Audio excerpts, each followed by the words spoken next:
Sejarah. Nah, sekarang ini kan sejarah juga ini. Beliau bermukim di Mekah 10 tahun. Itu setelah diangkat menjadi Rasul. Tapi kan setelah angkat menjadi Rasul itu beliau itu 13 tahun. Kenapa ditulis, dijelaskan oleh Anas. Nah, di sini yang dianalisa oleh para ulama. Berusaha. Karena dalam riwayat lain 13. Tapi di riwayat ini kok 10. Maksud 10. Maka di sini dijelaskan oleh ulama bahwa Anas hanya menghitung 10 tahun itu adalah semenjak turunnya surah Al-Mudaththir. Karena surat Mudaththir itu adalah pertanda Rasulullah diperintahkan untuk berdakwah terang-terangan. Karena 3 tahun sebelumnya Rasulullah berdakwah belum nampak.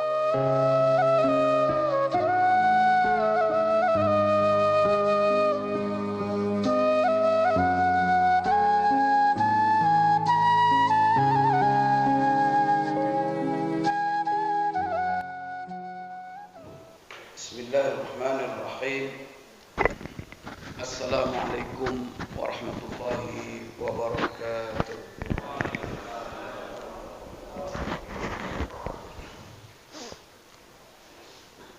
Alhamdulillahi rabbil alamin.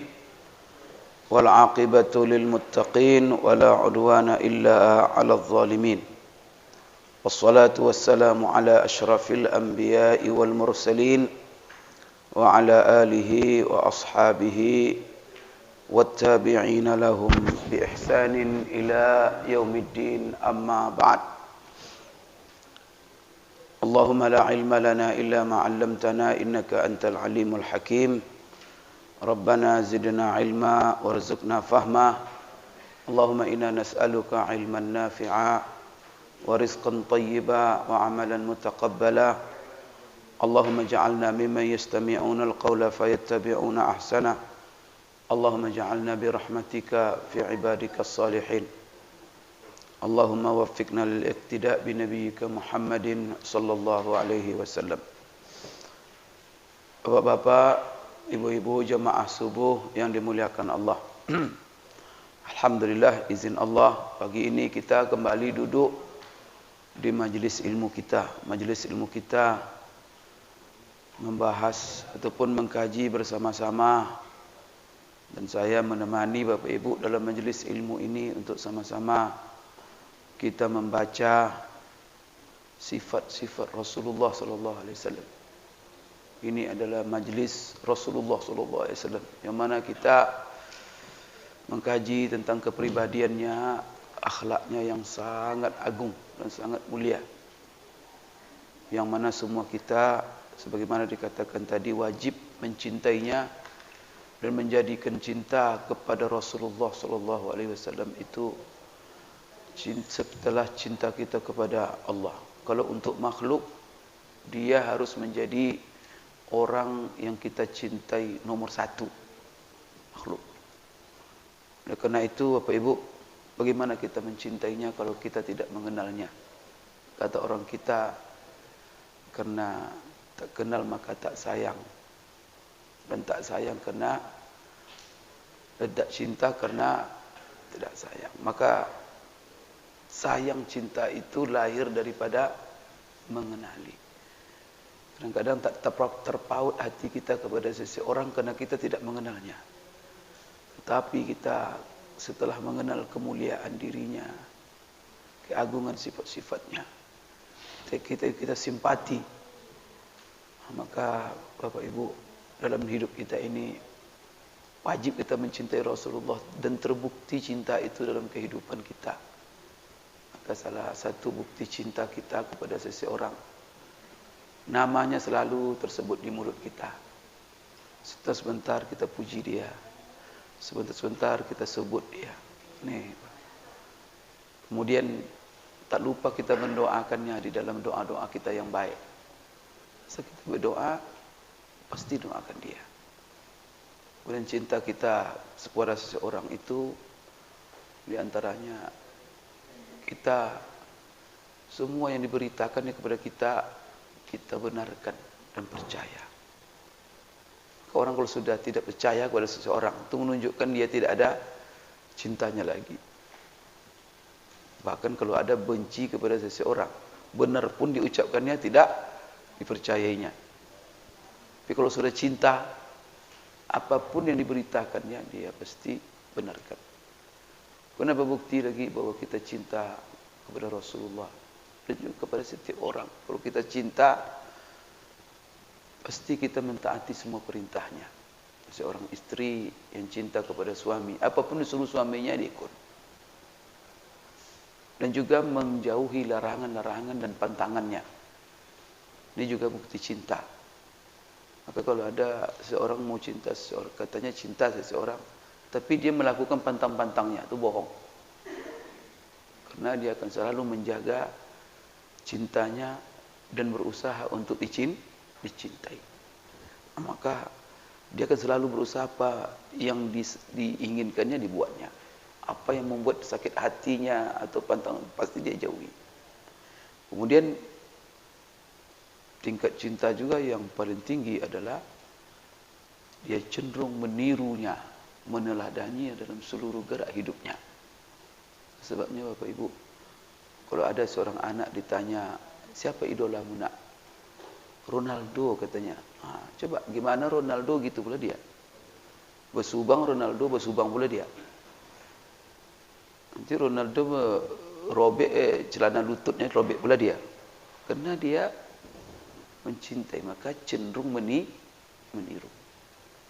Bapak Ibu, bagaimana kita akan cenderung meniru Nabi sallallahu alaihi wasallam? Kita sendiri tidak tahu dia. Tidak mengenal sifat-sifatnya, tak mengenal akhlaknya, tak mengenal bagaimana. Padahal meniru itu bukti cinta, cenderung meniru. Bagaimana jalannya, bagaimana makannya, bagaimana tidurnya, bagaimana bicaranya, bagaimana semuanya. Jadi Bapak Ibu, ini adalah bukti cinta. Karena Rasulullah sudah mengatakan, la yu'minu ahadukum hatta akuna ahabba ilaihi min walidihi wa waladihi wa malihi wan nasi ajma'in. Hadis ini diriwayatkan oleh Bukhari. Tidak sempurna iman salah seorang kamu sampai aku lebih dicintainya daripada bapaknya, anaknya, hartanya, dan seluruh manusia. Sekarang bagaimana kita mencintainya kalau kita tidak kenal? Yang mana Bapak Ibu mencintai Rasulullah salah satu syarat kesempurnaan iman kita. Ini bukan main-main. Maka saya mengapresiasi majelis ini karena kita membahas tentang kepribadian Rasulullah SAW. Mungkin ada Bapak Ibu bertanya, karena pelajaran pertama di sini adalah tentang sifat tubuh Rasulullah SAW. Kalau tadi kita bicara banyak tentang akhlak, orang selalu kalau bicara tentang akhlak, ya, perilaku, sikap. Tetapi para ulama menjelaskan tentang Rasulullah SAW, Bapak Ibu, adalah lengkap semuanya.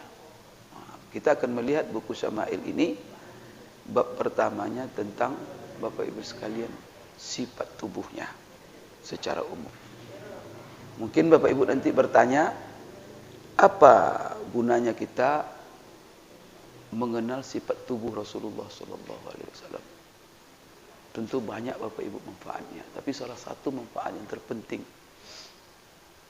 yaitu Bapak Ibu, antara yang penting yang berhubungan dengan hukum mengenal sifat tubuh Rasulullah SAW adalah ketika, apalagi di zaman sekarang ini, banyak orang mendakwa bahwa dia bermimpi ketemu Rasulullah SAW.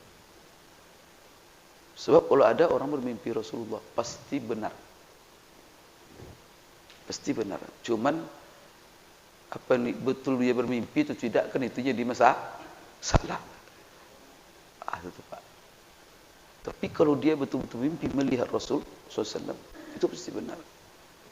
Cuma banyak orang mendakwa untuk menarik perhatian orang, kadang-kadang saya mimpi melihat Rasul apa. Jadi Bapak Ibu, kalau ada orang umpamanya bermimpi dia melihat Rasulullah SAW, maka jangan serta-merta Bapak Ibu dipercayai. Maka apa aturannya? Dan ini dalam hadis Bapak Ibu sekalian. Salah satu aturannya adalah bahwa dia harus ditanya. Ada orang awam nanti datang, saya dari mimpi Rasulullah SAW. Pertama sekali kalau kita memimpi tentang Rasulullah, jangan diceritakan kepada sembarang orang. Kepada sembarang orang, tetapi ceritakanlah kepada orang-orang yang pantas. Jangan ceritakan kepada orang yang dengki dan iri kepada kita. Ya, itu pertama. Ini salah satu pelajaran itu diambil dari ayat yang ditafsirkan oleh Qurtubi dalam surah Yusuf ayat 5. Yusuf kan bermimpi kan? Apa pesan Nabi Yakub? Ayahnya, qala ya bunayya la taqsus ru'yaka ala ikhwatika. Mimpimu ini jangan kamu ceritakan kepada saudaramu. Dilarang oleh Nabi Yakub. Kenapa? Karena saudara-saudaranya dengki. Nah, maka kita kalau mimpi-mimpi baik, jangan ceritakan orang dengki sama kita, hasad sama kita. Karena ada orang melihat kita itu tak ada baik terus. Nah, baik kita tak baik, tidak baik kita apalagi. Nah, ini orang ini sebenarnya ciri dengki. Orang seperti ini jangan ceritakan hal-hal yang baik karena mendorong hasad dia semakin memanas. Bapak Ibu ya. Itulah kalau kita kaya jangan terlalu diperlihatkan kaya kita. Kenapa? Akan memancing hasad dan dengki. Dan maka itulah sebabnya kita disuruh kalau punya kelebihan banyak-banyak sedekah, banyak-banyak memberi untuk memadamkan. Salah satunya itu. Maka manfaat zakat, manfaat banyak bersedekah memadamkan. Karena Bapak Ibu hasad itu seperti api kata Rasulullah. Kata Rasulullah, iyyakum wal hasada. Fa innal hasada ta'kulul hasanat kama ta'kulun nar al-hatab. Jauhi oleh kamu sifat hasad. Karena hasad itu melalap kebaikan kamu sebagaimana api melalap kayu jadi Rasulullah umpamakan hasad ini ibarat kobaran api. Kobaran api bisa kecil, bisa. Maka apa yang diajarkan Rasulullah kita terapkan. Semuanya itu untuk kebaikan kita. Sholat pun kita ada yang hasad kadang-kadang. Rajin di masjid ada juga yang hasad. Itulah Bapak Ibu orang yang hasad. Jadi Bapak Ibu sekalian, kalau ada mimpi, jangan ceritakan kepada sembarang orang. Kedua, ceritakan kepada orang-orang alim, orang-orang yang soleh. Yang luas ilmunya, khususnya dia mengetahui tak bermimpi. Kemudian kalau bapak sudah belajar ini sifat-sifat Rasulullah nanti. Kalau ada orang bilang sama bapak, "Duh, saya tadi malam melihat Rasulullah dalam mimpi saya." Nah, kan bapak sudah tahu sifat-sifat, maka harus ditanya dia, "Bagaimana kamu lihat?" Umpamanya apa? Rambutnya keriting, gaya apa? Itu enggak, bohong kamu. Rasulullah tidak keriting rambutnya. Pokoknya hitam, gaya orang Afrika katanya. Itu bohong itu. Kemudian dia sawo matang tidak ada putihnya katanya kan. Coklat. Itu juga. Jadi kemudian Rasulullah itu tinggi sekali. Itu sudah kena itu bohong itu. Ya Bapak Ibu gitu. Jadi itu perlu kita kenal sifat-sifat itu. Dan itu pertama ya. Untuk kita ketahui. Dan kita juga begitu. Apakah kita sedang bermimpi digoda oleh setan? Atau betul-betul melihat Rasulullah? Maka kalau Bapak pelajari sekarang sifatnya, kelihatan dia dalam mimpi. Itu. Berarti Bapak betul ketemu dengan dia. Karena kalau sesuai dengan sifat-sifat itu, setan tak mungkin menampakkan Rasulullah dalam tidur kita sebagaimana dalam bentuknya yang asli. Itu gunanya nanti Bapak nanti melihat kan. Kalau dilihat banyak katanya Rasulullah tapi hitam pekat kayak orang Afrika. Atau setan ganggu Bapak itu. Iblis mengganggu tidur kita. Tapi sesuai nanti dengan sifat-sifat yang Bapak baca. Allah, itu pertanda baik luar biasa. Nanti kita akan jelaskan nanti manfaat mimpi melihat Rasulullah sallallahu alaihi wasallam. Tapi Bapak Ibu, sebelum itu kenali dulu sifat-sifatnya. Mengenal sifat-sifatnya ini penting. Bapak Ibu sekalian, maka salah satu buku yang terbaik yang dianjurkan oleh para ulama, ini buku Syama'il Muhammadiyah. Ini dikarang, disusun oleh Imam At-Tirmizi. Bapak Ibu sekalian, kemudian manfaat juga Bapak Ibu sekalian dalam mempelajari ini adalah Bapak Ibu sekalian, kita mengenal kesempurnaan pribadinya, dan ini membuat kita bangga menjadi umatnya. Jadi kalau kita lihat sifat tubuhnya sempurna, akhlaknya juga sempurna. Jadi kalau orang yang kita ikuti itu Pak, sempurna semuanya. Tentu Bapak Ibu sekalian, itu membuat pengikut-pengikutnya bangga dan semakin cinta. Tapi kalau Bapak Ibu sekalian banyak cacatnya, itu kadang-kadang menjadi cemooh orang. Kamu ikut orang yang cacat, kamu ikut orang yang tidak Tapi Rasulullah sudah ditempa oleh Allah karena dia adalah Rasul, menjadi ikutan Rasul terakhir.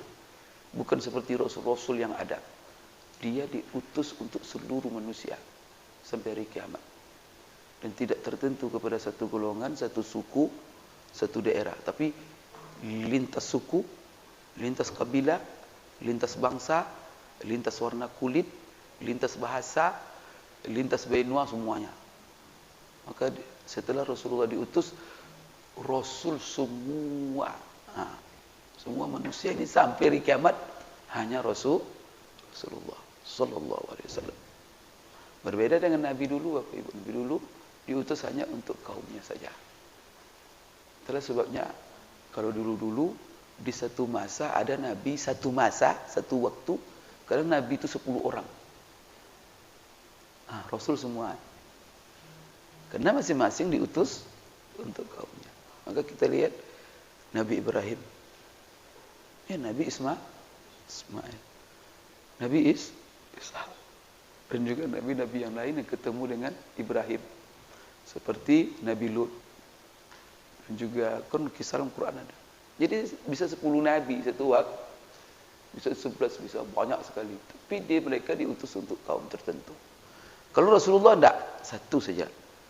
Maka Nabi palsu. Maka Nabi, kalau ada orang mendakwa Nabi ketika setelah Nabi, itu langsung namanya Nabi palsu. Nah, ada daerah sekarang Pak, saya kemarin ke Jawa Barat, ke MUI Jawa Barat, studi banding, artinya kita mau lihat. Jadi saya tanya ketua MUI di sana, apa masalah yang paling banyak di sini Pak? Wah, kami kewalahan di sini Pak Ustaz, katanya. Tiap hari muncul Nabi gitu. Tiap hari ada. Khususnya di Bogor. Di Bogor tuh banyak sekali Nabi. Tiap hari ada Nabi. Tapi insya Allah di Marsani nggak ada ya. Keluar hati-hati ya. Karena setelah Rasulullah tak boleh. Semuanya Nabi palsu itu. Kalau ada yang mendakwa Nabi. Maka kita alhamdulillah itu sekali. Dan dia diutus untuk seluruh manusia. Dan Bapak Ibu sekalian tidak tertentu. Alhamdulillah. Maka kalau ada orang, dia untuk orang Arab saja, itu langsung orang seperti itu kalau diyakininya murtad dia kalau Islam. Kalau ada yang kata Nabi itu hanya untuk orang Arab katanya. Itu auzubillah. Apalagi dia merendah-rendah, astagfirullahaladzim Bapak Ibu. Itu setan betul itu kalau orang-orang merendah-rendahkan Rasulullah. Merendahkan dari sukunya, merendahkan dari, maka kita menghormati dan memuliakan orang Arab karena Rasul kita adalah orang yang bapak benci ikut-ikut pula orang, ya, yang benci ikut-ikut pula orang-orang sekuler, orang tak benar itu orang yang bertanda munafik. Dia tidak mau dia menyerang Rasulullah langsung, tapi dia serangnya Arab. Auzubillah, Bapak Ibu, orang seperti itu setan betul itu. Karena menyerang Arab itu menyerang Rasulullah. Kita tidak mungkiri ada orang mau mana-mana saja. Ada yang benar, ada yang tidak benar. Nah, maka jangan suku-sukunya dibawa. Dibuat pula umum. Alhamdulillah. Ya kalau orang tak benar, mau suku mana saja, pasti ada tak benar. Memang orang Indonesia ini benar semua. Ada yang benar dan tidak benar. Suku apa saja. Maka jangan bermain-main dengan suku. Setiap suku ada orang yang soleh, ada orang yang kalau kita umumkan orang Melayu tak benar atau singgul apa banyak kurang ajar kan begitu. Jangan hukum general. Maka masalah Arab apa tidak ada, jangan disinggung-singgung. Masalah tidak benar tidak itu kepribadian orang per orang. Firaun itu orang Mesir. Maka orang Mesir kita celah semua. Astagfirullahaladzim. Mesir itu banyak ulama. Ya Allah, pejuang-pejuang. Bapak Ibu sekalian. Jangan dibawa-bawa suku-suku. Itulah sebabnya dalam agama kita. Alhamdulillah. Inna khalaqnakum min zakarin wa unsa wa ja'alnakum syu'uban wa qabaila lita'arafu. Inna akramakum 'indallahi atqakum. Wah, itulah mantapnya. Jadi Bapak Ibu sekalian, bahwa yang paling mulia itu hanya takwa, bukan suku. Nah, ini saya ingatkan Bapak Ibu sekalian ya, dalam masalah kepribadian. Jadi jangan sekali-kali merendahkan Rasulullah dalam segala bentuk. Hati-hati. Kalau ada yang merendahkan, tidak bisa Bapak menegurnya. Sudah, jangan duduk dengan dia. Kalau seandainya Bapak Ibu sekalian duduk dengan orang-orang seperti itu, tidak bisa kita mencegahnya Bapak Ibu. Ya sudah, diingatkan orang lain, itu orang itu berbahaya.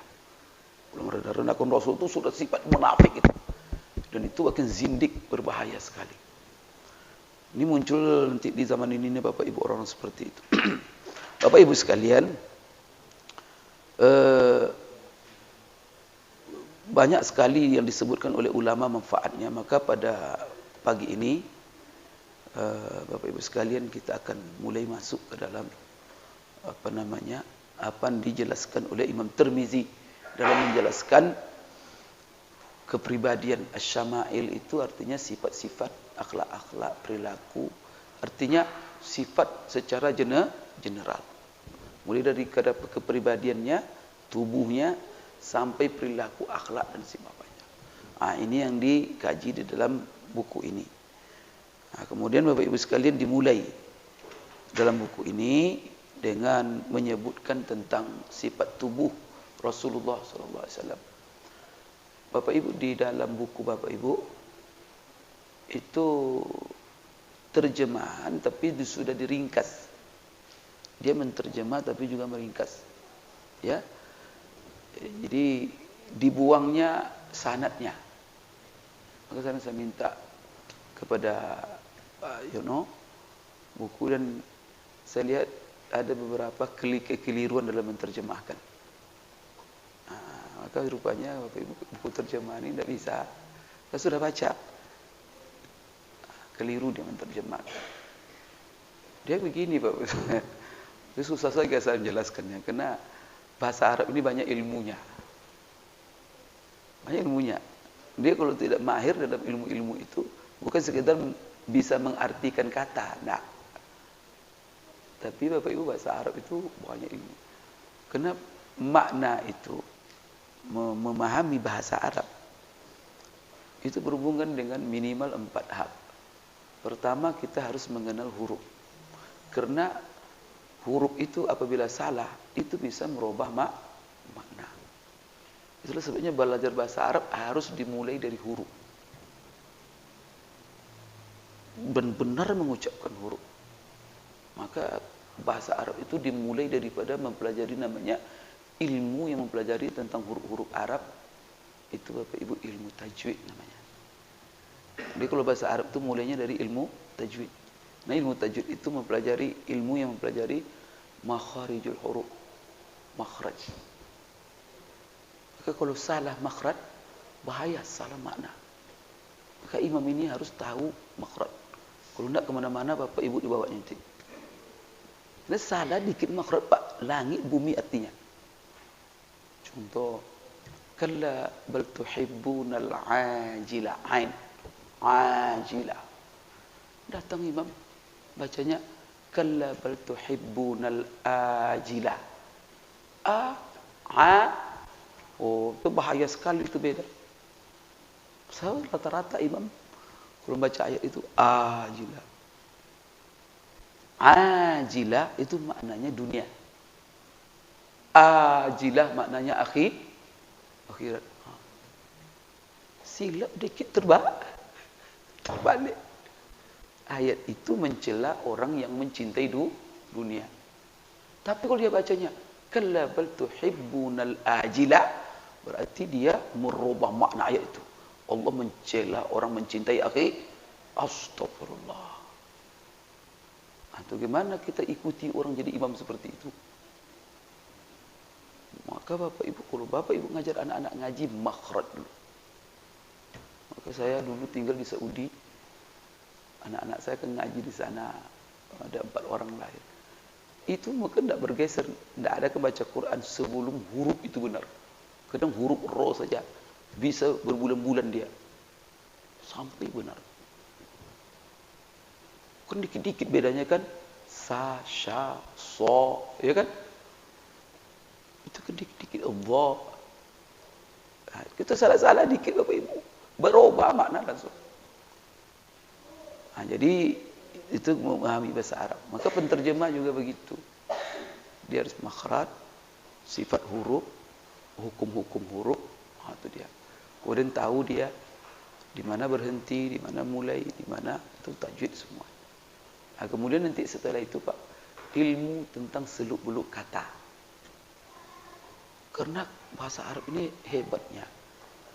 Bapak Ibu, kata-kata, bentuk kata mempengaruhi makna. Jadi menambah makna dalam satu kata, itu menambah huruf cuma. Atau merubah-rubah baris. Karena hurufnya sama, berbeda barisnya, berbeda bangunan katanya, berbeda makna. Nah, itu ilmunya namanya ilmu sorof. Bahasa Arab ini singkat. Makanya mim, kaf, ra, mim. Nah, itu kan hurufnya sama. Bisa dibaca mukrimun. Bisa dibaca mukramun. Bisa dibaca mukarramun. Kalau dia tidak berbaris, ya kan? Kalau gundul itu. Nah, sekarang baca apa? Ulama ketika nulis buku rata-rata gundul Pak, tidak ada yang berbaris. Biasanya nulis baris itu orang-orang setelah untuk membantu orang banyak bisa. Tapi ulama tidak ada menulis buku berbaris. Karena mereka sudah punya ilmu dan buku itu ditulis untuk orang yang menguasai ilmu nahwu, yang sudah tahu. Jadi nanti kalau bacanya mukrimun, itu artinya orang yang memuliakan. Kalau mukramun, orang yang dimuliakan. Kalau mukarramun, orang yang termulia. Ya, al-mukarram. Nah, jadi kan banyak sekarang, atau kalau bahasa kita yang terhormat. Nah, itu tuh. Kalau baca al-mukrim, itu orang ketawa itu. Apa ini? Dia ingin terhormat tetapi bacanya. Jadi di situ beda-beda. Beda ri saja. Ri, ra, kemudian bertasydid. Itu mempengaruhi mana, dan itu dipelajari dalam ilmu sharaf. Coba kalian mengambil makna dari satu kata. Bapak, saya selalu misalkan kepada mahasiswa saya. Dalam bahasa Arab, dalam Indonesia kadang-kadang 2 baris diterjemahkan. Atau 1 baris. Bahasa Arab itu cuma 1 kata. 1 kata saja. Contoh banyak kata dalam bahasa Arab, zahaba. Zahaba. Apa terjemahannya dalam bahasa kita? Kalau kita terjemahkan, nah, kalau orang tidak tahu Pak, gimana itu? Itu begini. Dia seorang laki-laki telah pergi. Bahasa Arabnya cuma zahaba. Kalau dia tidak tahu Pak, ilmu itu gimana dia menerjemah? Saya melihat buku terjemahan Pak. Oh, salah satu syarat penterjemah itu dia harus menguasai ilmu seperti itu. Kemudian juga dia harus biasa dengan gaya bahasa penulis. Dan dia harus menguasai ilmu yang ditulis. Tapi kalau dia tidak menguasai, cuma lihat komus, lihat apa, itu nyasar banyak itu nanti. Nyasar sekali. Maka banyak lucu-lucu, Pak. Terus saya baca, ketawa saya bacanya. Nanti saya perlihatkan Bapak nanti terjemahan-terjemahan yang bermasalah di situ yang saya perlu ingatkan. Nanti kita baca. Jadi itu namanya ilmu sorof. Ada lagi ilmu, Pak, yang bahasa Arab itu yang menjelaskan posisi kata dalam kalimat. Ini posisinya apa? Posisi itu harus kita ketahui setiap kata untuk menjelaskan makna. Apabila orang posisinya ini, kemudian dibuatnya yang lain posisinya, kemudian diterjemahkan, pasti salah. Kamu posisinya apa? Kalau dibilang namanya fa'il, padahal posisinya maf'ul, terjemahnya pasti salah. Itu namanya ilmu nahu. Itu panjang kajinya, Pak, ya. Menarik sebenarnya. Ilmu nahu itu ilmu yang pelajari posisi kata dalam kalimat-kalimat dalam bahasa Arab.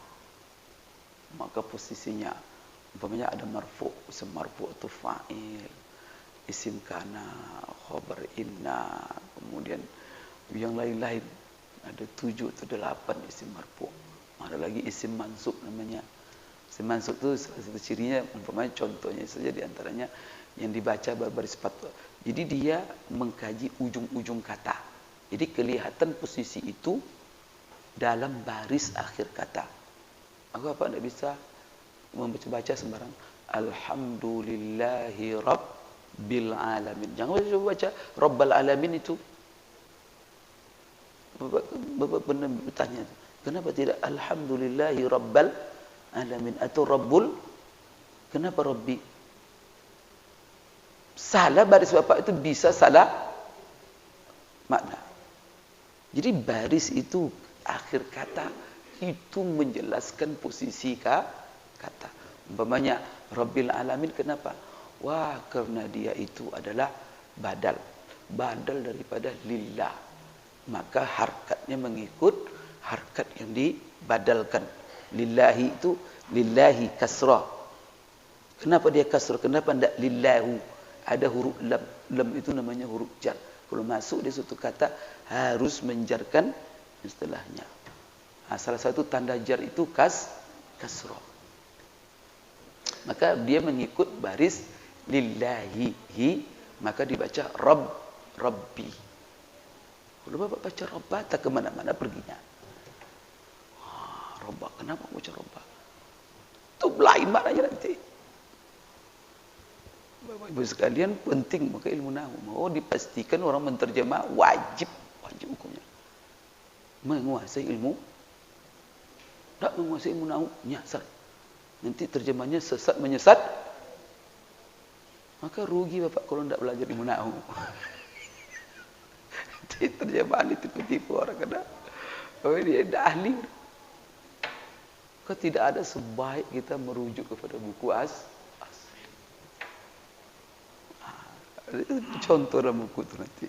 Kemudian Bapak sekalian, ada ilmu lagi yang penting juga. Ini ilmu paling tertinggi dalam bahasa Arab. Dan dengan ilmu ini kita mengagumi Al-Quran. Bapak tidak akan mengagum Al-Quran dalam gaya bahasa kalau ilmu ini Bapak tidak miliki. Orang yang memiliki ilmu ini dan merasakan menjiwai ilmu ini, kalau baca Quran pasti nangis. Kalau ilmu ini dikuasainya. Tapi kalau tidak dikuasainya, santai aja baca Quran. Ya tidak tahu apa yang dihayati, apa. Padahal Bapak Ibu, Quran itu mukjizat.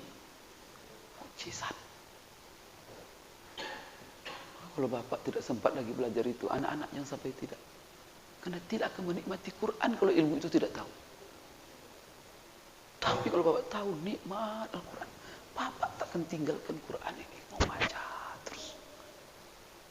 Apa itu ilmunya? Namanya ilmu balaghah. Ilmu balaghah itu adalah ilmu yang mempelajari tentang gaya bahasa. Bagaimana Quran mengungkapkan setiap makna, setiap hukum yang disampaikan kepada kita. Itu bukan dengan gaya bahasa sembarangan. Dengan gaya bahasa yang sangat tinggi sekali. Yang memukau.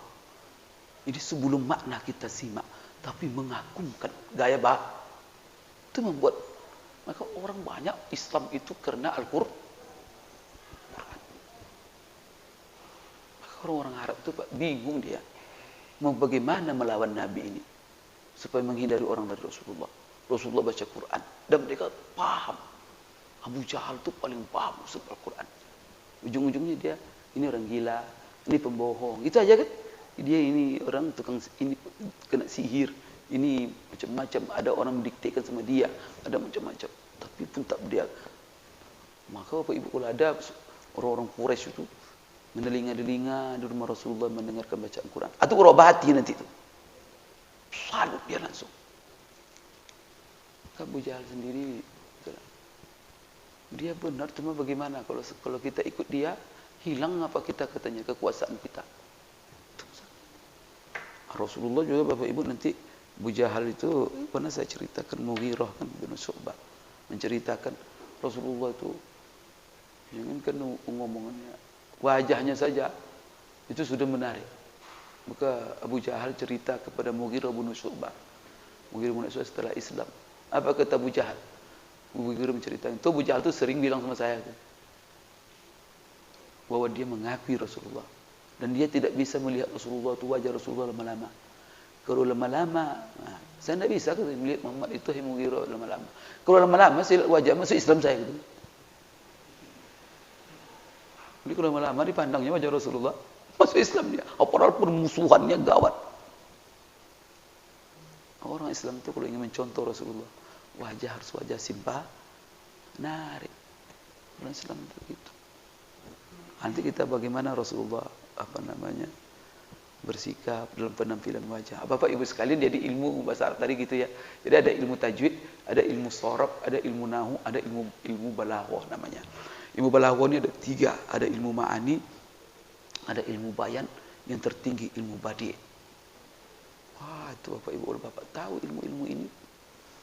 Baca Quran, Masya Allah, luar biasa. Nah, ini tafsir yang kalau, maka di dalam buku-buku tafsir ini macam-macam Pak. Maka ada tafsir yang khusus cenderung fokus kepada nahu sharafnya saja. Mengkaji kata, bangunan katanya, posisi kata. Itu seperti tafsir Abu Hayyan. Sisi nahu. Ada tafsir yang khusus tentang gaya bahasa, keindahan. Tafsir apa itu Pak Ustaz? Maka itu adalah tafsir Al-Kasyaf yang dikarang oleh Imam Az-Zamakhsyari. Sekarang ada tafsir menghimpun semuanya. Ada aspek balaghahnya, ada aspek nahwu sharafnya, ada mufradat katanya, kata-kata yang asing yang dijelaskan. Ada tafsir seperti ada tafsir yang komplit namanya sudah diterjemahkan. Kalau bisa, kalau mau Bapak membeli tapi besar buku itu tafsir Al-Munir Wahbah Suhaili. Itu tafsir itu lengkap itu aspek-aspek di dalam tafsir. Kalau tafsir-tafsir yang lain itu ada fokus-fokusnya. Ini fokus ini, fokus ini. Kalau itu diketahuinya, dikuasainya, tidak cukup itu pula menterjemah itu. Ilmu itu dikuasainya. Setelah itu apa? Dia harus biasa dengan gaya bahasa pengarang. Kemudian yang berikutnya, dia harus menguasai ilmu tentang isi buku yang diterjemahkan. Berarti dia ketika menerjemahkan ini, dia harus menguasai betul-betul tentang sirah Rasul. Berarti barangkali dia ini sudah membaca 100 buku. Dua kepala lagi ya. Menerjemah buku nanti. Karena ilmunya sudah.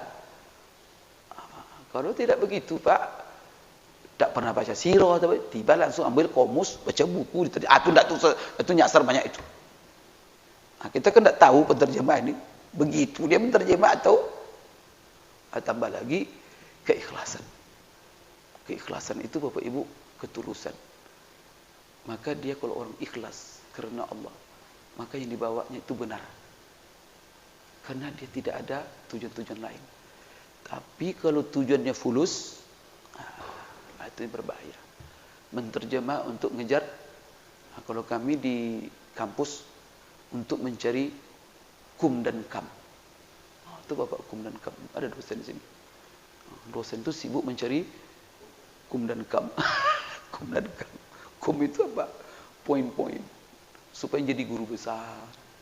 Naik pangkat. Bayangkan orang menulis sesuatu untuk ngejar pangkat. Akhir-akhir apa ditulisnya? Kam apa? Income. Naik pangkat bertambah. Kira-kira apa? Ngejar duit menulis sesuatu. Terbayang Bapak? Apa akan ditulisnya? Apa data? Yang penting cepat selesai, cepat naik pangkat, dapat profesor, dapat. Maka ulama kita Bapak Ibu. Maka seperti Fathul Bari, ditulis itu sampai akhir hayatnya Pak. Puluh-puluh tahun dia menulis. Sunan Abi Dawud itu ditulisnya 20 tahun. Orang sekarang setiap hari keluar buku. Maka buku itu setelah ditulisnya bagus, diajarkannya lagi. Setelah diajarkan, dikoreksi terus, dikoreksi. Sampai ke tingkat yakin buku ini sudah. Maka banyak ulama-ulama nulis 10 tahun sudah nulis buku itu, tapi diminta disebarkan, tidak mau dia. Ada seorang ulama namanya Imam Al-Mawardi. Bukan saya Pak. Saya ini Mawardi, bukan Imam. Ini Imam Al-Mawardi namanya Habib Nur Ali. Dia itu wafat tahun 450 Hijriah. Ya, tahun 540 Hijriah. Oh, berapa itu? 1000 tahun yang lalu. Dia menulis buku terhebat sampai sekarang, menjadi panduan politik Islam. Namanya Al-Ahkam Sultaniyah. Hukum-hukum yang berhubungan dengan kekuasaan atau dengan ilmu pemerintah. Itu Pak, diterjemahkan ke seluruh bahasa di dunia. Itu berabad-abad buku itu menjadi rujukan ilmu pemerintahan di Rusia, di Eropa, di apa. Kalau Bapak baca buku itu, seolah-olah dia hidup sekarang. Dan dia mengungkap, menyusun itu berdasarkan Quran, berdasarkan dirumuskannya ilmu pemerintahan dari Al-Quran, dari Sunnah Rasulullah. Bapak Ibu, beliau ini banyak bukunya. Sampai akhir hayatnya dia tidak mau bukunya disebarkan. Kalau bahasa kita tidak mau. Itu faktornya bukan masalah apa. Itu cuma faktornya kena keikhlasan. Jadi satu orang minta, nanti merusak hati saya. Ini kalau bukunya tersebar nanti orang puji-puji, nanti dia sombong, angku, keikhlasannya hilang. Kalian tunggu sampai saya ikhlas, baru saya rela buku saya itu disebarkan. Kapan dia ikhlasnya Pak? Lihat nanti saya menjalankan.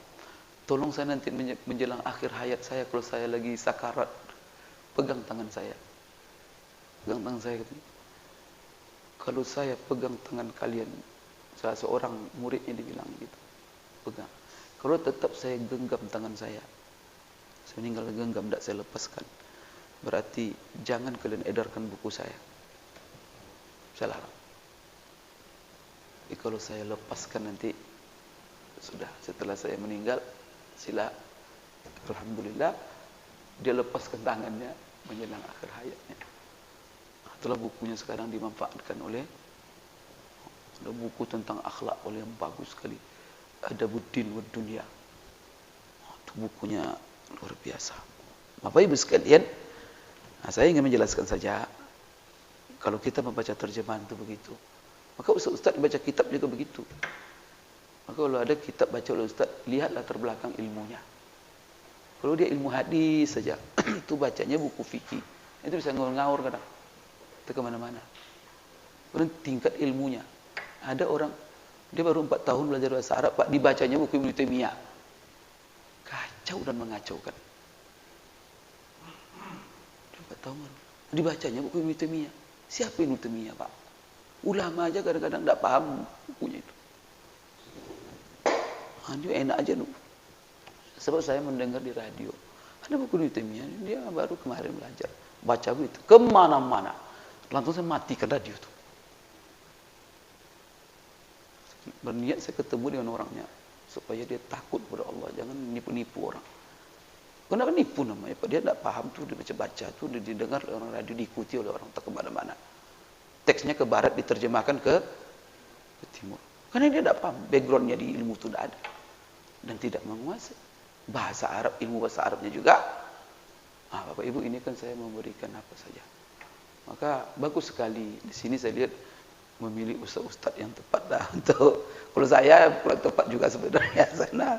Jadi Bapak Ibu, ya kalau salah nanti kita koreksi bersama. Kalau ada yang koreksi, begitu juga. Oh, jangan dianggap benar semua, enggak. Sekedar sejauh mana kita memahami. Baik Bapak Ibu sekalian ya. Kita buka lah yang pertama. Jadi buku ini tidak ada Bapak Ibu sanad. Padahal Imam Tirmizi menjelaskan setiap sifat itu pakai sanad. Sanad itu apa? Dia mendengar dari siapa hadis ini. Nanti dari guru sampai kepada Rasulullah. Sahabat yang menceritakan sifat Rasulullah SAW. Nah, kalau buku ini dihapuskannya semuanya itu, kenapa? Karena untuk konsumsi orang awam, ya. Sebab kalau itu tuh memang untuk konsumsi orang yang belajar hadis, tidak apa-apa. Kalau Bapak kan yang sudah siap saji, itu aja, maka dihilangkan, tidak perlu dibuat itu. Jadi nanti kalau lihat buku aslinya, kenapa nih Ustaz? Nah, contohnya hadis pertama itu. Nah, itu kan dia langsung di situ Anas bin Malik ya, kalau buku itu lihatnya. Yaqul kana Rasulullah sallallahu alaihi wasallam laisa bitawil ba'in. Kalau di dalam buku aslinya qala al-musannif Imam Tirmizi akhbarana Abu Raja Qutaibah bin Sa'id an Malik bin Anas an Rabi'ah bin Abi Abdurrahman an Anas bin Malik annahu sami'ahu yaqul. Begitu tuh. Kana Rasulullah sallallahu alaihi wasallam laisa bitawilil ba'in wala bil qasiri wala bil abyadil amhaq wala bil adam wala bil ja'dil qatat wala bil bisabt ba'athahu Allah ta'ala ala ra'si 40 sana fa aqama bi Makkah 10 sinin wa bil Madinati 10 sinin wa tawaffahu Allah ta'ala ala ra'si 60 sana wa laysa fi ra'sihi wa lihyatihi 20 sya'ratan bayda. Kalau di situ apa mulanya? Kana kan? Kana. Langsung kana. Kalau sini dijelaskan. Jadi Imam Tirmizi, kita paham. Dia berkata, akhbarana, telah menceritakan kepada kami. Abu Raja Qutaibah bin Sa'ad. Berarti dia langsung mendengar dari orang ini. Abu Raja Qutaibah bin Sa'id namanya. Qutaibah bin Sa'id mendengar dari siapa pula? Dari Malik bin Anas, yaitu Imam Malik, terkenal Malikiyah itu. Imam Malik tidak ketemu Rasulullah, tidak pernah lihat Rasulullah. Dia juga mendengar hadis ini dari Rabi'ah bin Abdurrahman. Itu Rabi'atul Ra'i, ulama besar, luar biasa. Rabi'ah tidak ketemu Imam Malik. Jadi Imam Malik bin Anas ketemu Rabi'ah. Rabi'ah menceritakan. Rabi'ah tak ketemu Nabi. Maka dia juga perantara orang lain. Siapa? Anas bin Malik. Anas itu sahabat Rasulullah. Jadi Rabi'ah mendengar dari Anas. Berarti Rabi'ah ketemu dengan Anas. Ketemu dengan Anas, lalu Anas menceritakan kepadanya tentang sifat Rasulullah SAW. Bapak kan langsung apa? Kana Rasulullah SAW. Perlu belajar sanad itu ya. Kalau Bapak Ibu ingin belajar ilmu hadis, ingin mengetahui derajat hadis apa itu, tidak apa-apa. dan juga untuk mengenal nama-nama ulama-ulama hebat kita yang membawakan hadis Rasulullah SAW kepada kita. Dan bagusnya nanti punya Imam Tirmizi. Siapa Imam Tirmizi? Kita gali sejarahnya supaya kita bangga.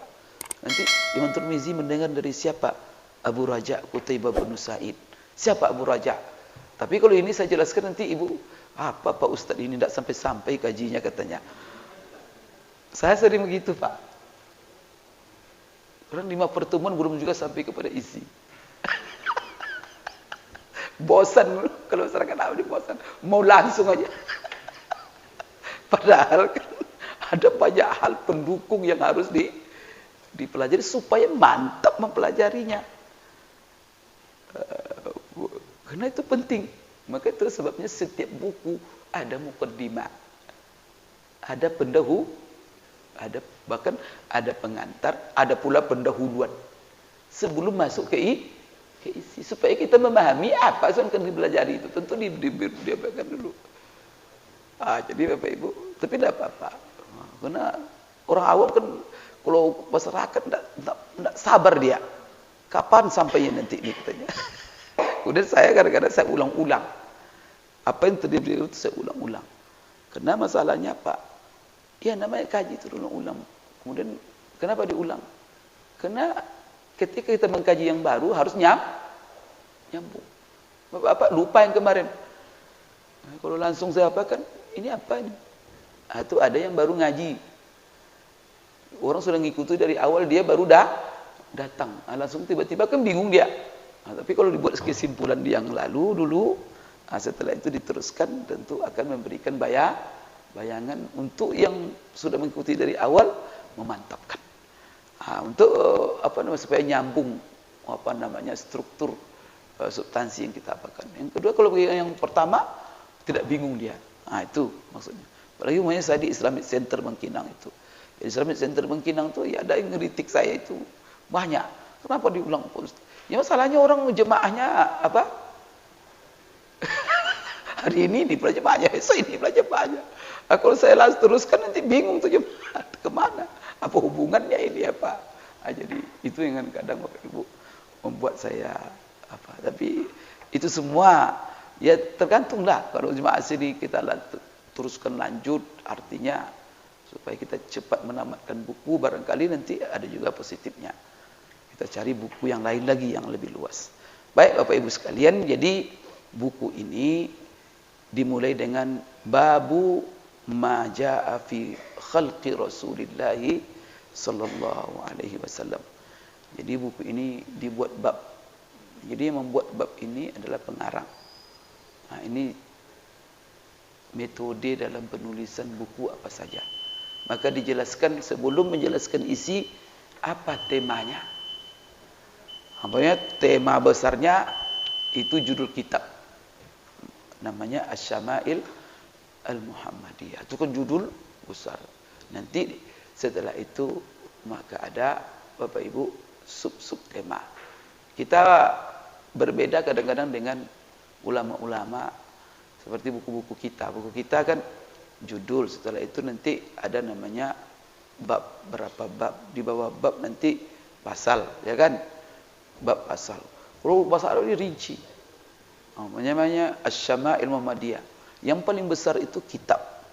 Di bawah kitab itu bab. Di bawah bab itu fasal. Di bawah fasal itu mabahas. Di bawah mabahas itu matlab. Di bawah matlab itu fara'. Di bawah fara' itu mas'alah.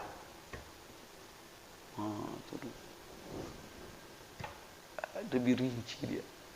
Enak kalau bahasa Arab. Kalau bahasa apa? Rincian-rincian itu tidak ada istilahnya. Kalau bahasa Arab lengkap, kaya. Maka kalau kami menulis disertasi, tesis begitu. Sekarang Bapak Ibu sekalian, ini bab. Bab ini apa? Kalau bab ini kan sebenarnya pintu gerbang. Ya. Maka yang dimaksud bab ini kumpulan. Jadi di bab ini kumpulan hadis-hadis yang menjelaskan tentang sifat tubuh Rasulullah SAW. Itu Bapak kan baca fi khalqi. Di bab itu bacanya khalqi.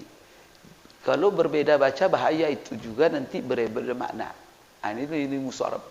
Kalau dibaca khuluqi, kha itu berbaris patah dia atau berbaris dhamma. Kalau dia berbaris dhamma, khuluqi itu akhlak. Kalau khalqi itu sifat tubuh, ciptaannya.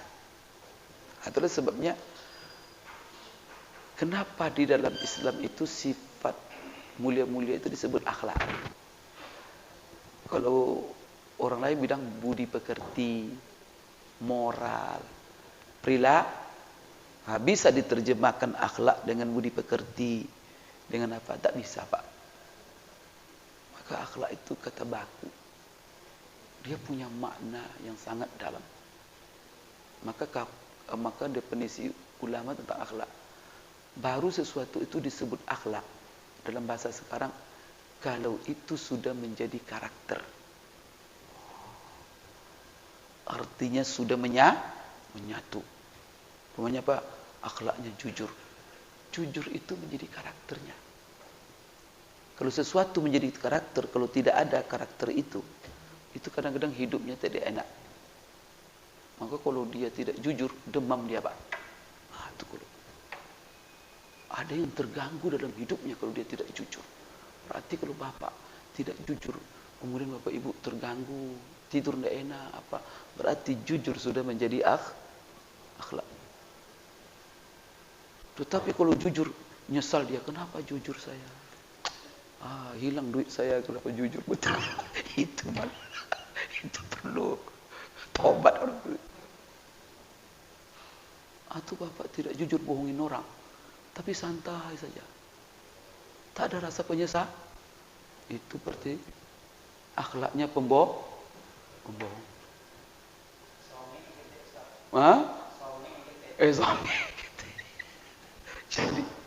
Jadi ada, Pak, ya. Ada orang kalau tidak membohongi orang hari itu, demam dia, Pak. Panas-panas badannya kena tak ada korban. Itu, Pak, itu akhlaknya pembohong. Astagfirullahaladzim. Jangan kita, Pak, sampai nanti yang buruk-buruk itu tenang aja kita melakukannya. Bermasalah itu banyak-banyak istighfar. Ya, tidak boleh kita tenang, Pak. Yang mungkar kita buat, yang keji itu satu tenang. Kemudian Bapak Ibu sekalian, kalau dia senang berbuat yang baik-baik, dan itu karakter. Jadi dikenal dengan karakter. Sehingga apa? Kalau dia sudah menjadi karakter, maka dia muncul spontani, tidak direka-reka. Maka baru dia jadi akhlak. Kalau jujur itu menjadi karakter. Asal disebut, asal bermuamalah, pasti jujur. Sehingga orang tidak mengenalnya kecuali jujur. Itu berarti akhlak karakter itu, Pak. Sudah melekat. Tapi kadang-kadang jujur, kadang-kadang bohong, kadang-kadang nipu. Kalau di sana dia jujur, kalau di sini tidak jujur, kalau di sini berarti jujur belum menjadi akhlak. Maka yang dituntut Rasulullah itu ketika kita membaca akhlak-akhlaknya, itu adalah karakter yang menyatu dengan hidupnya. Maka kejujuran itu menyatu dengan sebagaimana kita mengenal tubuhnya. Kan tubuhnya menyatu, tangan menyatu, menyatu, warna kulit menyatu. Itu namanya khalq. Karena dia tidak bisa dipisahkan dari dirinya. Maka akhlak itu harus juga begitu, menyatu. Maka apabila disebut nama dia, langsung akhlak itu melekat. Maka bapak nantinya, apa bapak akhlak mulia yang melekat dalam diri bapak yang akan disebut-sebut orang, khususnya setelah meninggal. InsyaAllah. Maka Rasulullah dulu orang jahiliyah, Abu Lahab, Abu Jahal. Maka kalau orang bertanya waktu itu sebelum dia jadi Rasul itu, bertanya Muhammad, apa orang bilang langsung? Oh, Muhammad yang Al-Amin itu. Ini bukan sembarang Muhammad. Lengket langsung Al-Amin. Karena Al-Amin menjadi sifat dirinya. Tapi kalau nanti ada orang yang sehari-harinya di kedai minum saja, ditanya orang, kan kenal si Anu? Oh, yang duduk di meja ada minum itu dia. Kan enak, Pak. Apalagi sifat-sifat buruk. Ya Allah, besok kita meninggal asal sebut nama kita, terbayang oleh orang itu terus. Jadi coba Bapak buat akhlaknya, salah satunya apa? Istiqamah. Ya Allah, ke masjid, setiap apa masjid. Nanti orang meninggal Bapak nanti kan. Orang tanya, yo itu orang ya Allah dulu. Dia selalu bolak-balik ke masjid. Waktu suka menyantuni anak yatim. Hilang kita, nanti orang bilang, ya Allah yang suka menyantuni anak yatim itu. Ini meninggal dia ni banyak anak yatim terlantar. Dulu dia tidak ada. Juga Bapak Ibu coba. Ini penting Bapak Ibu karena doa Nabi ini. Jadi di antara doa Nabi seperti Nabi Ibrahim yang diabadikan Allah Al-Quran, waj'al li lisana sidqin fil akhirin.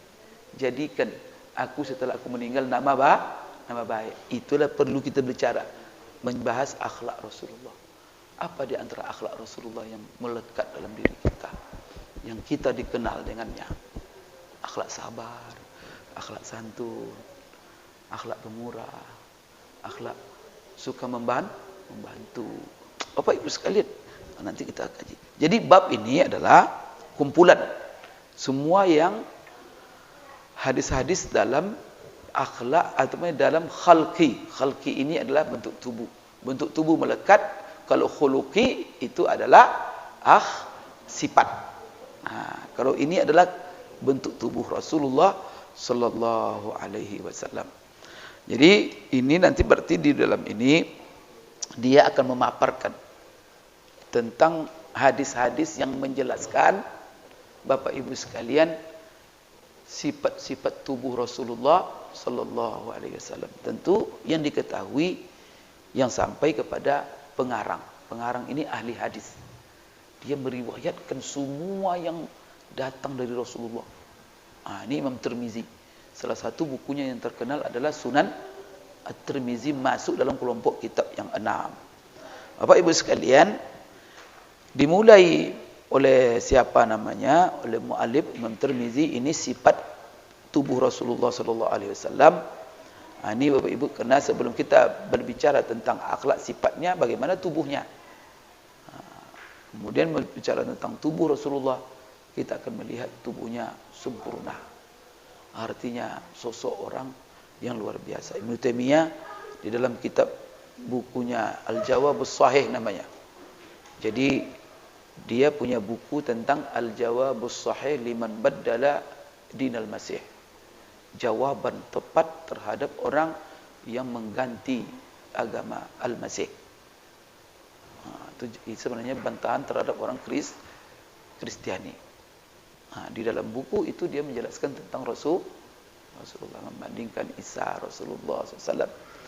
Maka dia katakan, dia berbicara tentang tanda-tanda kenabian Rasulullah SAW. Maka salah satu tanda-tanda kenabian Rasulullah, dia berbicara tentang sifat tubuh Rasulullah SAW yang paling baik dan sempurna. Apa kata beliau dalam bukunya itu? Wa kana khalquhu wa suratuhu min akmalis suwari wa atammiha wa ajma'iha lil mahasin ad-dallati ala kamali. Itu kata Ibnu Taimiyah. Sifat tubuh Rasulullah, bentuknya itu bentuk yang paling sempurna dan paling utuh dan paling lengkap, menghimpun seluruh keindahan, kebaikan-kebaikan yang menunjukkan atas kesempurnaan seseorang dalam tubuhnya. Kalau Bapak melihat orang ganteng itu apa? Maka Rasulullah punya sifat-sifat baik itu semua ada dalam dirinya.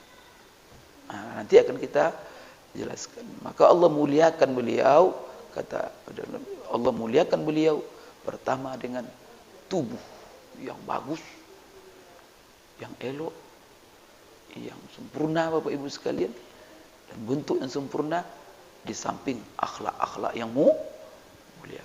Betul mulai kedua-duanya ini. Ini sudah kehendak Allah. Maka kalau orang berbicara tentang sifat tubuh Rasulullah, Bapak Ibu, kita bangga.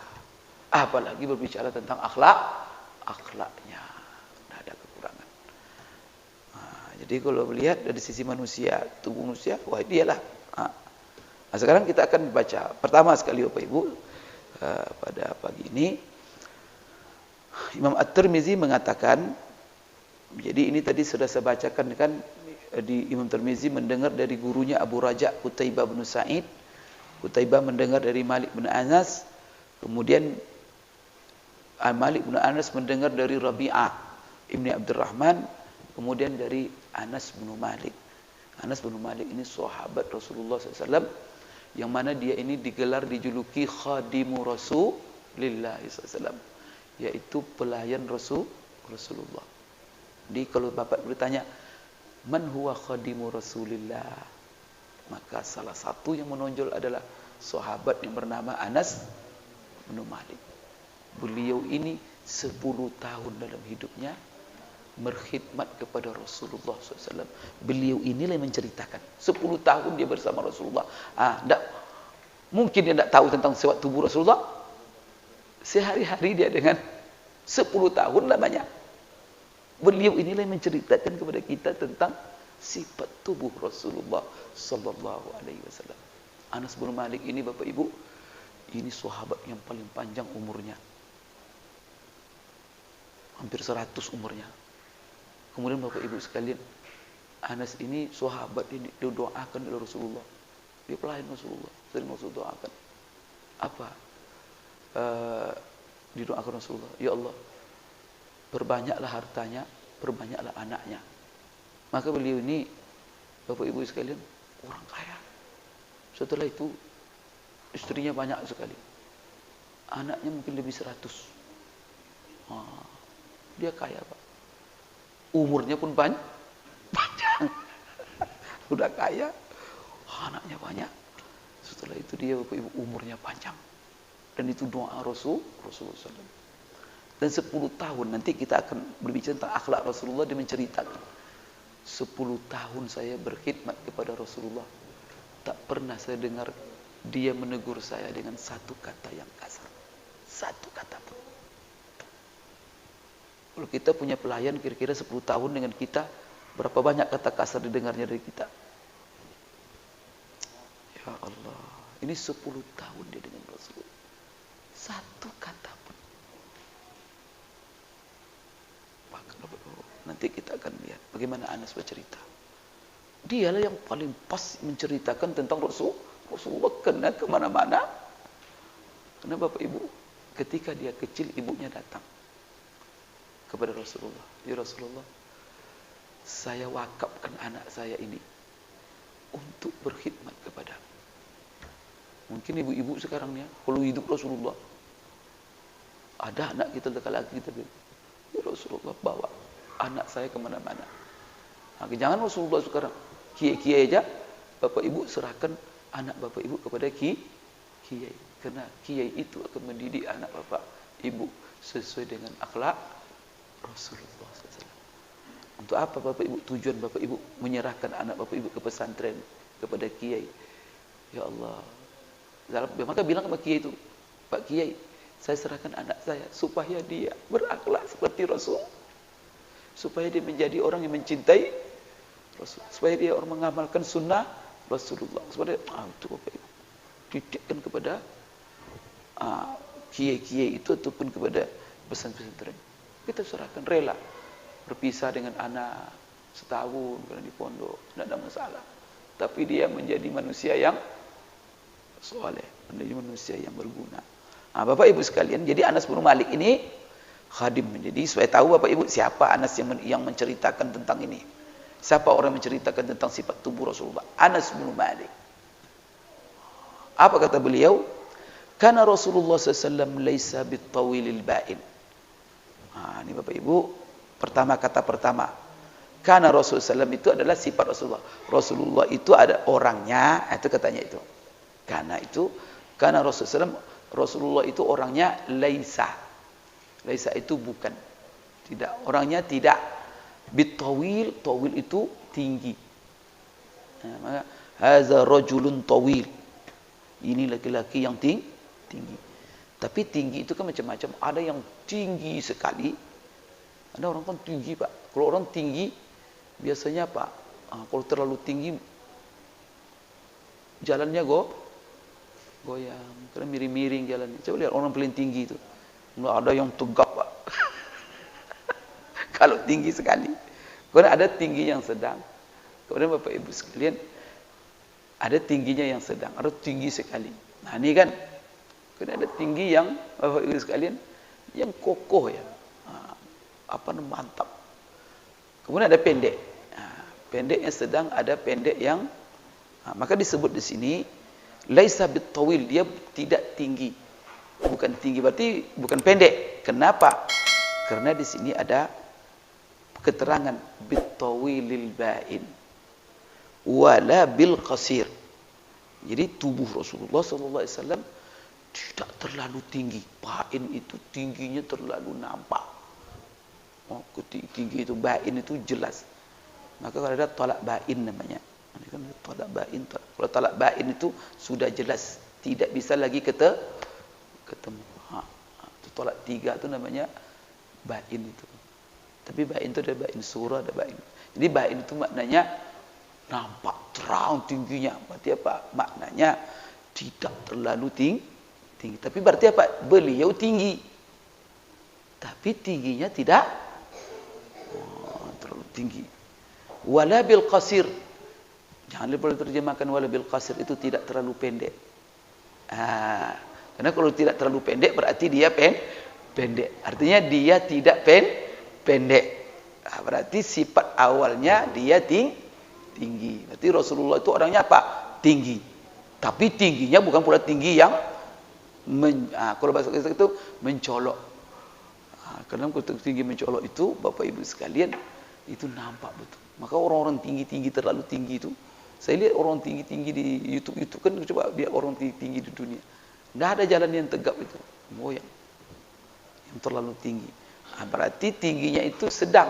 Arti tinggi yang pas. Itu maksudnya. Wala bil qasir, dan dia tidak pendek. Berarti disifati oleh Anas tentang tubuhnya masalah tinggi pendeknya dulu. Beliau itu adalah orangnya tinggi. Orang tinggi ini Bapak Ibu disenangi oleh orang. Ini mohon maaf, kalau perempuan mencari suami, cari suami yang pendek atau suami yang tinggi? Pendek, berarti sifat pendek. Seperti saya ini kan pendek ini. Rasulullah bukan pendek, tapi adalah tinggi. Tingginya itu tinggi yang pas. Maka Rasulullah SAW itu menarik tuh. Maka dalam tubuhnya tidak ada cacat. Maka itulah lawan-lawannya tidak ada yang mengkritik tubuh Abu Jahal. Mana ada? Ini dia bilang pembohong, untuk sihir, apa itu aja. Tapi tubuhnya ada. Kalau sempatlah Pak ada cacatnya, itu aja ulang-ulangnya. Itu orang pincang, itu orang. Tapi tak ada Pak. Coba Bapak baca apa kritikan orang Quraisy, lawan-lawannya terhadap sifat tubuh. Itu menunjukkan bahwa sifat tubuh beliau sempurna. Tidak ada kritikan. Ini cacat Pak. Habis dah itu. Permusuhan mereka luar biasa. Tapi alhamdulillah tidak ada satu. Kemudian Bapak Ibu sekalian, jadi wala bil qasir. Kemudian wala bil abyad al amhaq. Ini adalah sifat warna kulit.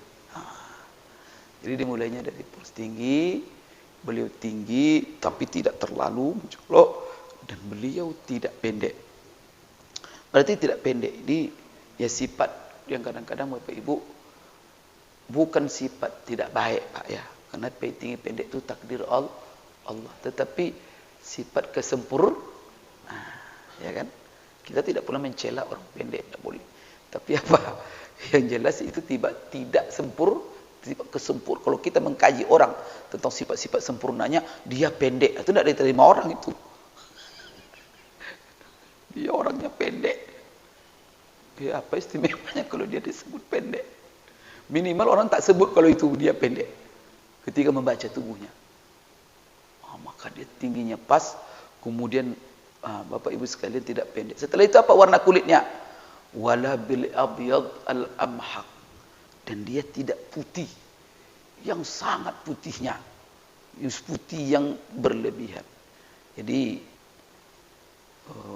artinya putih Bapak Ibu sekalian, murni putih yang tidak dicampuri oleh warna lain sedikit pun.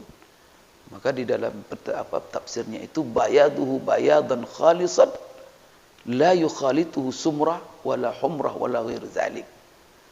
Maka dia tidak bil abyadul amhaq. Bapak Ibu sekalian, ini adalah warna kulit, berarti wala bil abyad, tidak dia putih sangat, artinya putih murni saja begitu, tidak. Ini menunjukkan bahwa warna dasarnya kulitnya putih. Karena ada orang yang seperti putih kapas, Pak, kan tidak bagus juga. Apa namanya? Saya tidak tahu lah. Ini yang lebih bagus, ini orang kecantikan yang menerjemahkannya. Putih yang bagaimana yang paling sempurna dalam warna tubuh seseorang. Jadi di sini Bapak Ibu, wala bil abyad anhab. Jadi artinya putihnya itu tidak pula putih murni sama sekali, tidak ada campuran warna lain sedikit pun, dan tidak ada cenderung kepada warna lain sedikit pun. Tidak kepada coklat ataupun sawo matang, dan tidak pula kepada kemerahan. Berarti ada campurannya. Nanti dijelaskan. Wal adam huwal asmar wala bil adam. Maka bil adam itu Bapak Ibu maknanya asmar. Asmar itu warna coklat, kalau bahasa kita sawo matang lah. Ya, sawo matang. Jadi bukan pula dia murni sawo matang seperti warna orang Indonesia atau warna orang India. Tidak pula seperti putih, seperti kapas, seperti orang apa itu, Pak? Uzbekistan atau apa itu, ada yang putih saja, Pak. Kemudian Bapak Ibu sekalian, ini warna kulit. Jadi sebenarnya maknanya wala bil abyadil amhaq wala bil adam, itu maknanya bahwa dia putih tapi putihnya tidak berlebihan. Tidak terlalu. Kemudian dia juga tidak coklat atau sawo matang. Tapi warnanya, apa warna Rasulullah itu apa? Berarti kalau kita simpulkan warnanya bayadun musyrabun bihumrah. Dia putih tapi condong ke merah-merahan. Karena kalau putih murni, Pak, itu nanti bercampur, kadang-kadang orang ragu ada penyakit sopak. Kan ada penyakit sopak kan? Putihnya sudah putih. Masih nanti kalau orang salah pandang dikira dia punya penyakit kulit. Tapi kalau dia condong kepada kemerah-merahan, itu adalah warna kulit yang sempurna. Jadi ini Bapak Ibu, kulitnya berarti dia putih, tapi putih yang condong ke kemerah-merahan. Kemudian Bapak Ibu saya, tapi condong kemerah-merahan bukan pula sawo matang. Itu tuh sifat yang dijelaskan oleh Anas. Karena sawo matang itu adam bil adam. Adam itu sawo matang. Kemudian Bapak Ibu sekalian, setelah warna kulit, dia menjelaskan Bapak Ibu kepada kita tentang warna rambutnya gimana. Rambut Rasulullah ini jarang terbuka. Rasulullah itu jarang terbuka, apalagi kalau dia. Tapi kalau Anas lihat dia, karena kalau Rasulullah keluar jarang terbuka rambutnya. Maka kita pakai peci ini ya, itu bagus, itu mencontoh sunnah Rasulullah. Tapi Rasulullah tidak wajib pakai peci. Jadi Rasulullah itu dalam riwayat lain, dia tidak buka kepalanya kecuali dalam kondisi ihram. Kalau ihram haji, menurut itu kan tidak boleh nutup. Hadis itulah nampak rambut Rasulullah SAW. Tapi kalau tidak ihram, dia selalu pakai sorban, pakai kopiah, pakai macam-macam. Tapi menutup kepala. Ya kan ada orang nanti orang sekuler, ngapain kamu nutup kepala? Salat. Ada pula orang khutbah sekarang dia tidak pakai peci. Mana sunnah peci ini? Peci hitam dalam hadis tidak ada. Peci belang-belang, peci tidak ada. Sebenarnya intinya menutup kepala. Kalau sholat itu Pak ya sempurna. Kalau sempurna itu apa? Maka kalau kita mau sholat pakai pakaian yang sempurna. Seperti seorang raja keluar dengan kehormatannya, maka sempurna. Sempurna biasa pakai lengkap semua, mahkota, bajunya semua lengkap. Itu pakaian. Kita sholat dengan pakaian sempurna, sesempurna apapun pakaian kita, tapi sujud kepada Allah. Maka jangan pakai pakaian sembarangan, kurang makna sholatnya.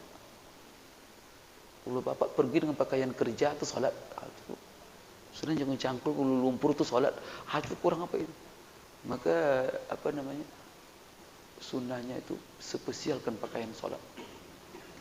Ini pakaian sholat, benar sempurna. Kalau dia menutup, jangan pakai lengan pendek, kepala ditutup, kemudian sempurna. Kemudian di bawah jangan isbal. Ya, isbal itu walaupun khilaf tapi sempurnanya di atas 2 mata kaki. Itu penting itu Bapak Ibu diketahui. Jadi sekarang kita ini adalah sifat rambut. Kenapa saya bilang rambut? Itu kan masalah rambut Rasulullah itu jarang terbuka. Tapi kalau Anas bin Malik kena sering dengan Rasulullah sallallahu alaihi wasallam, tentu dia tahu. Di sini wala bil ja'di. Bil ja'di ini Bapak Ibu sekalian adalah artinya keriting, menggumpal-gumpal. Kalau bahasa kita keriting. Kemudian di sini ada khotot. Al-khotot ini Bapak Ibu keriting yang menggumpal-gumpal, yang sangat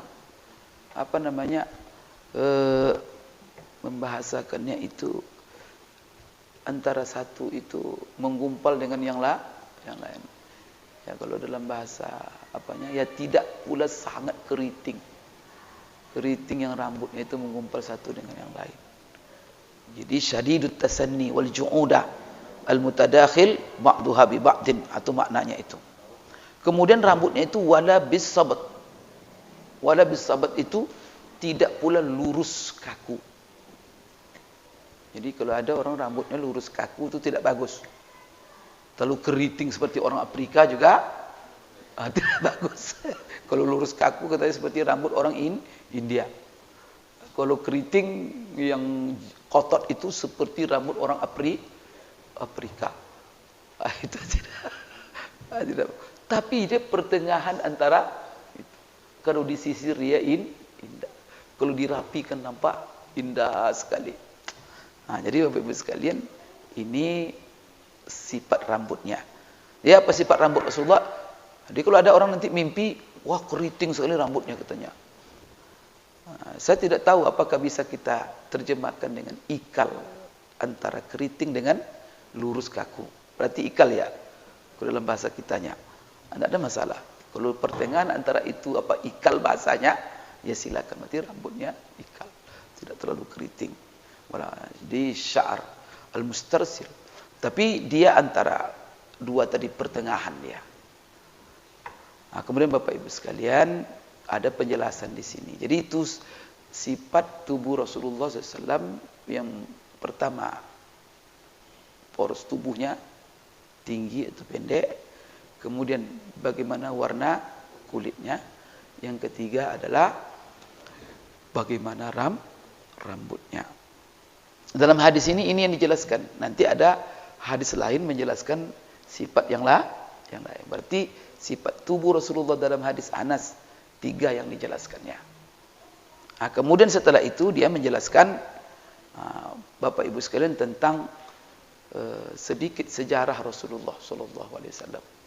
Apa itu? Ba'atsahu Allah Ta'ala ala ra'si 40 sana. Rasulullah mengutusnya menjadi rasul itu pada umur 40 tahun. Jadi Rasulullah, Allah mengutus beliau menjadi rasul. Ba'sa itu maksudnya ba'asa bi'sa. Maka ketika diangkat dia menjadi rasul namanya bi'sa. Maka tahun diangkat menjadi rasul itu tahun bi'sa namanya.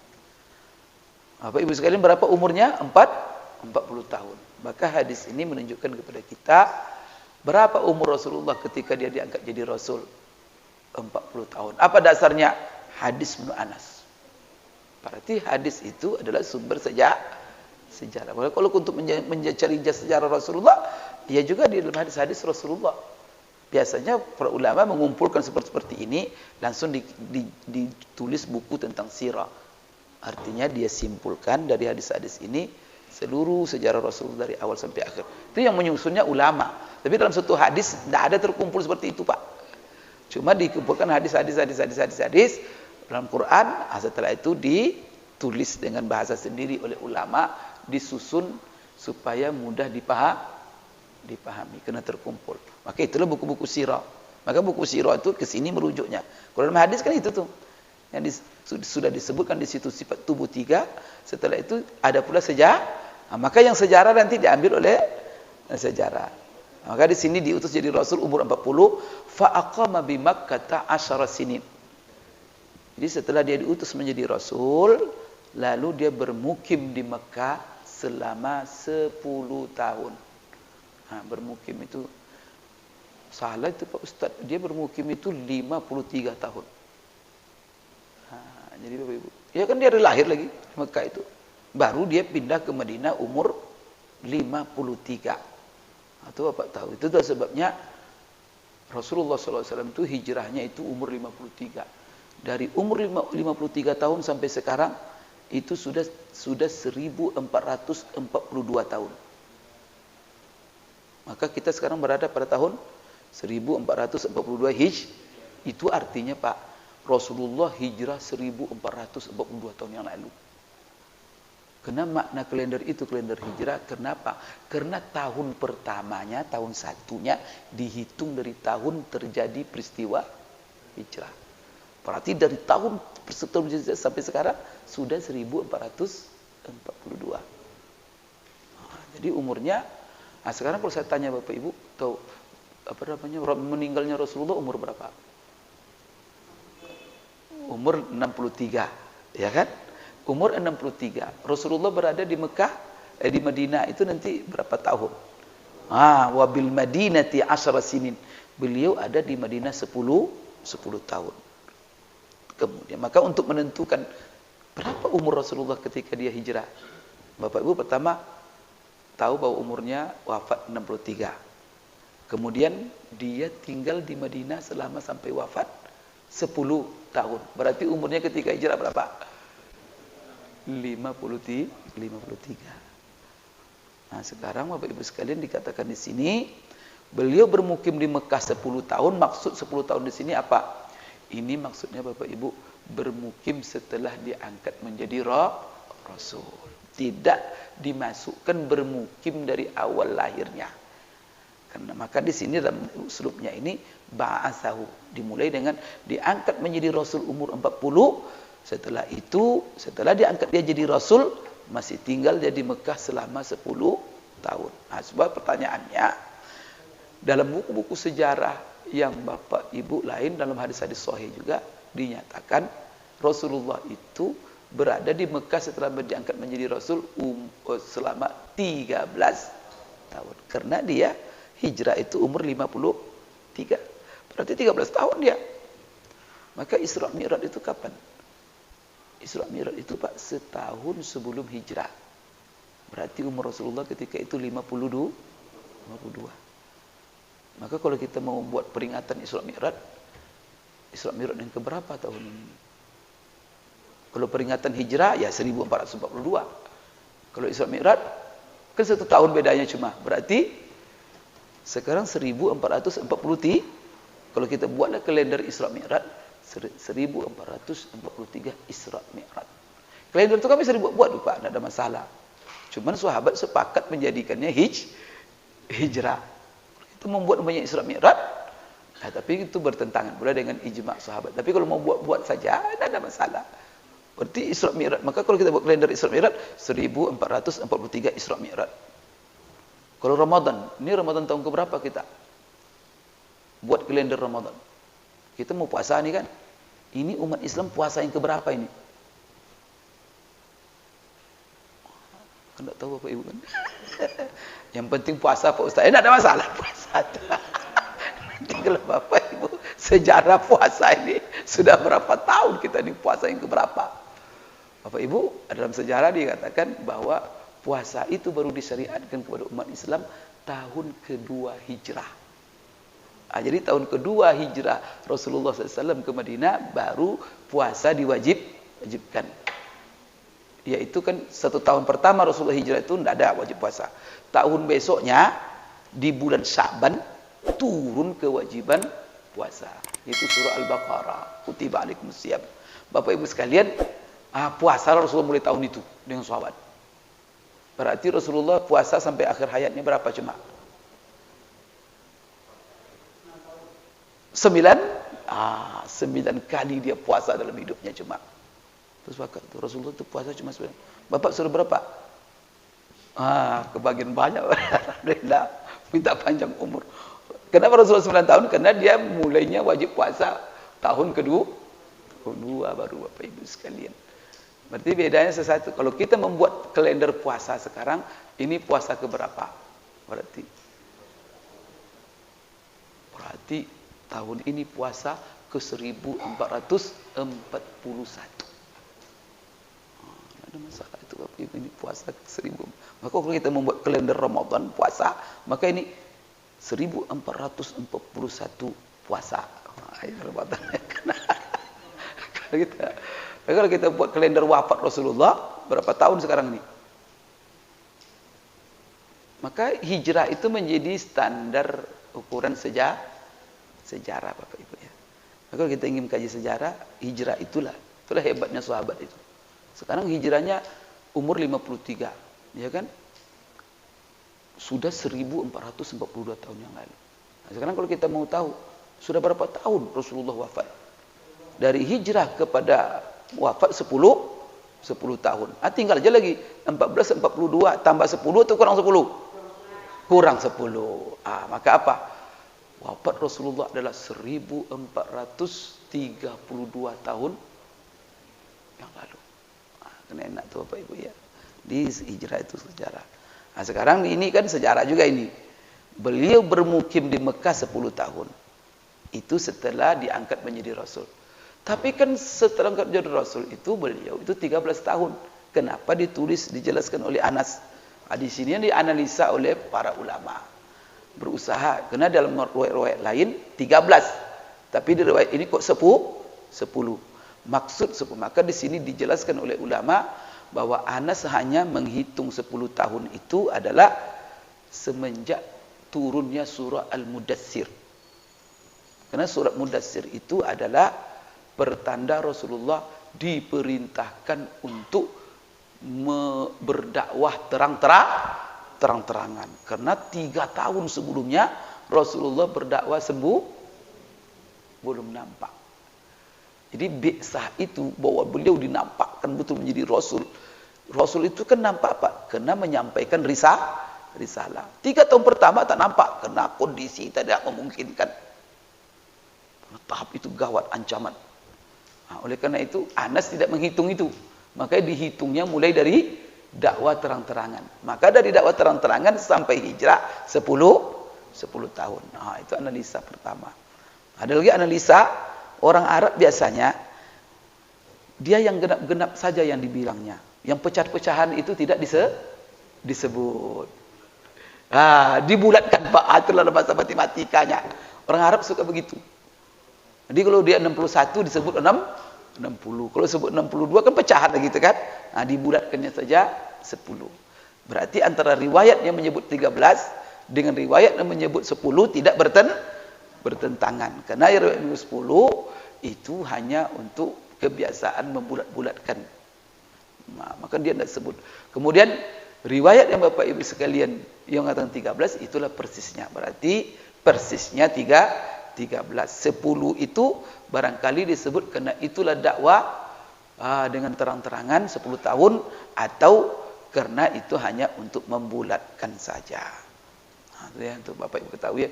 Yang bingung pula ini, di Mekah kok 10 tahun? Maksud 10 tahun menjadi Rasul hitungannya, bukan lahir. Kemudian kenapa 10/13? Kenapa? Karena yang dihitung hanya dakwah terang-terangan semenjak dia. Maka Pak Anzir. Itu Mudassir itu turun, setelah turun Mudassir Rasulullah langsung terang-terangan dia berdakwah. Bapak Ibu sekalian, tawaffahu Allahu ala ra'si sittin. Ini dalam sini. Dan Allah mewafatkannya dalam umur 60. Kalau bahasa kita buat dalam umur 60-an. Begitulah istilahnya kan. Tapi bukan persis umur 60. Karena di dalam riwayat lain 63. Lebih kurang. Kalau bahasa kita lebih kurang 6. Kita biasa itu. Kapan dia lahir? Di tahun 20-an lah. Kan gitu kan? Karena tidak apa. Maka di sini kapan beliau wafat? Di umur 60-an. Di dalam lafaz 60 itu berapa? 63. Itu ada di dalam penjelasan lain Bapak Ibu sekalian. Seperti ya umpamanya di sini dikatakan oleh pensyarah daripada buku ini bahwa dalam hadis yang sahih dijelaskan bahwa Allah mewafatkan beliau dalam umur 63 tahun. Dalam hadis yang sahih. Oleh karena itu, riwayat Tirmizi ini itu kenapa disebutnya dalam umur 60 itu membulatkan saja. Dia cancel 3 itu. Bapak Ibu sekalian, ini sejarah sedikit Rasulullah sallallahu alaihi wasallam. Kemudian balik lagi Tirmizi menjelaskan sifat tubuh Rasulullah, yaitu masalah rambutnya. Walaysa fi ra'sihi wa lihyatihi 20 sya'ratan bayda. Dan tidak terdapat di atas kepalanya dan di jenggotnya 20 rambut yang putih. Artinya uban. Sampai begitu detailnya Anas bin Malik menghitung uban Rasulullah sallallahu alaihi wasallam sampai ubannya pun, Pak. Jadi Rasulullah itu dia, kalau kita hitung jenggotnya dengan rambutnya tak ada yang putih. Berarti hitam dan ubannya tidak sampai 2, paling banyak 20. Bapak Ibu sekalian, berarti ini kan orang putih semua sudah. Jadi menunjukkan Bapak Ibu, ini kan kesempurnaan tubuh Rasulullah. Berarti di sini Bapak Ibu, apa yang terdapat di sini penjelasan hadis ini? Pertama adalah poros Rasulullah, ya, tingginya. Kemudian yang kedua adalah warna kulit, udah tahu tuh kemudian yang ketiga adalah bentuk rambutnya. Kemudian di sini menjelaskan juga kalau dalam tubuhnya itu masalah uban yang terdapat di jenggot dan di rambutnya tidak lebih dari 20 uban. Itu kan sempurna, Pak. Kemudian yang kelima tentang sejarah beliau di dalam menjadi rasul. Kapan beliau diangkat menjadi rasul? 40 tahun, itu sepakat ulama umurnya. Kemudian semenjak jadi rasul, berapa lama dia tinggal di Mekah? Selama 10 tahun dalam berdakwah terang-terangan, 13 semenjak diangkat. Kemudian berapa lama beliau bermukim di Madinah setelah diangkat jadi rasul? Di sini dijelaskan 10 tahun, ya. Maka itu semuanya kalau 10 tahun di Madinah sampai wafat, itu Bapak Ibu sekalian sepakat. Kemudian Allah mewafatkannya dalam umur 60-an. Tapi dalam hadis yang sahih dijelaskan 60 berapa? 63 tahun. Berarti menerjemahkan ini dalam umur 60-an. Supaya tidak bertentangan dengan hadis yang menyebut 63. Sebab kalau kita kan dia wafat umur 60, seolah-olah dia 60 pas. Tapi kalau kita sebut dia wafat umur 60-an, dijelaskan yang lain 63. Saya kira itu Bapak Ibu sekalian dapat pagi ini. Mudah-mudahan ini ada manfaatnya. Aku qouli hadza wa astaghfirullah li wa lakum. Subhanakallahumma rabbana wa bihamdik asyhadu an la ilaha illa anta astaghfiruka wa atubu ilaik. Wabillahi taufiq wal hidayah. Assalamualaikum warahmatullahi wabarakatuh.